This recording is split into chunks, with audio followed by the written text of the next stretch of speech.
First of all, a little bit more background about myself. As you heard Daryl say, I'm on Health and Human Services Finance. I also serve on several other committees. I serve on the Environmental Natural Resource Policy Committee. I also serve on Housing, Finance and Policy Committee, and also serve on Labor and Regulated Industries. I'm in my first term here, so I'm a freshman, so I'm kind of a newbie in the process. So I still get a little nervous getting up before groups and talk, which is something that hopefully you guys can relate a little bit to as you come here. I know it's kind of nerve-wracking when you come out and visit people the first time, but it's very important. The reason that it's very important as you folks come out is because most of us who serve don't know everything and every issue. And it's so important for us to be able to connect with the individuals like you that are going to be out there and help tell the stories and let us know what's going on. And where it becomes very important is last night on Health and Human Services, Heidi where was Heidi? Just saw her. Right here. She was testifying for us yesterday with some very great testimony on, it was on the, I believe it was the MA bill, wasn't it? Yeah, medical, it's the spend down. Right, the for spend down. medical assistant. We want to Right. raise it to 100%, 100%. Correct, is where we'd raise that up. And so I have less to give away.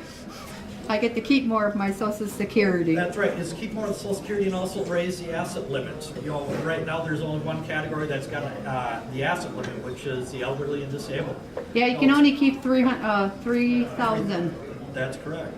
See, this is where it's very important because to be able to have the stories like that to tell, because I may hear some of this on committee, but many of the legislators here don't have the opportunity to hear about that. And that's where it's important, where people like yourselves come out and help tell those stories, particularly to your individual representatives and to your individual senators.